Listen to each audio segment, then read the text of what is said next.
We all know pets are a part of our families, and that means we want to keep them happy and we want to give them the best when it comes to those treats and toys. Barkin' Biscuits is a local pet boutique with homemade and natural treats, and that's where we find Anna Johnson. We said she's on the road. She joins us live now with the very latest. There, we got her. She joins us live with what we need to know. Anna, it looks like you got some great stuff there behind you. Hey Jordan, I do. This is amazing. I've got Stace here from Barkin' Biscuits. This is a phenomenal pet treat boutique. I'm so excited to be here. First things first though, the treats. So I was looking at this case earlier. You guys have an unbelievable selection for dogs. Some of this looks good enough for me to eat. Tell me about the ingredients that you put in there. Yeah, a lot of these ingredients, when we started this bakery, we were trying to find fun treats for dogs, but that were also healthy. So this stuff that we make here, it's dog-friendly ingredients.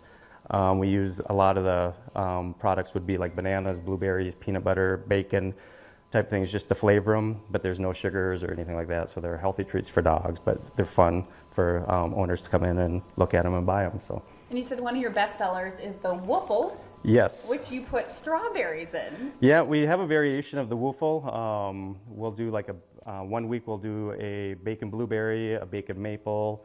This week it's a banana strawberry. So every week we'll rotate them through, and yeah, they're by far our best sellers. The customers say their dogs love them. So if you're a big fan of brunch and you know you're going to have brunch at your own home, maybe get some of the Woofles for your treats or your friends' pets perhaps. And so you have a lot more here that I'd love to talk about. For instance, you have the Summerland brand of dog treats, and those are actually made, you said, by your partner. Yes. My business partner, Matt, he is from Texas, and he was making these dog treats for his dog Gunner, who had a sensitive stomach, and he started making these in his kitchen. They're all natural products. There's no grains in them. And Gunner loved them, and he started handing them out to his friends, and his friend said, hey man, you should sell these things, and he didn't think anybody would buy them. So he started selling them at flea markets and vendor shows in Texas. And in the process of COVID, he lost his job. And I said, hey Matt, come up to Fargo, let's open up a dog bakery and sell some of your dog biscuits. And it took probably about 5 or 6 times I flew him up here. He came up here, loved Fargo, and he moved here in November to start this business with me. So it's a perfect example of the pandemic American dream. It was I hear so much about. That's a good thing that came out of COVID was, this business was developed during COVID. We had a lot of planning to do, so yeah, it was fun. Oh, awesome. And of course you have a lot of other things in the store. So one of the things that I love is this little B&B treat station, because obviously you can pick exactly what you think your pet's gonna like. And then throughout the store, a lot of other fun things too. So you've got toys, you've got the collars if somebody wants to get one. I see you got Batman over there. We were just at the expo last week, which was cool. And a whole selection of NDSU. For those of us that are hardcore fans out there, you can get all the fun NDSU stuff for your pup as well. How do you decide what kinds of things to carry in the store? What's really popular in this area?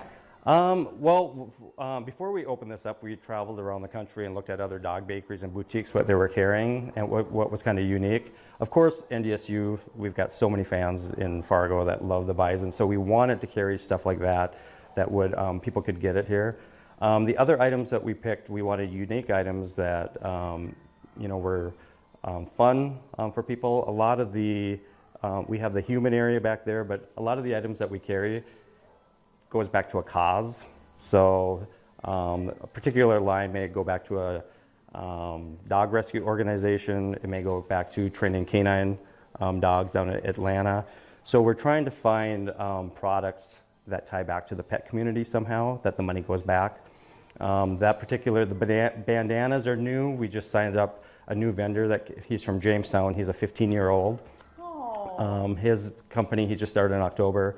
It's called Bow Wow Bandanas, and he came in, introduced himself and that. So he has a passion for dogs.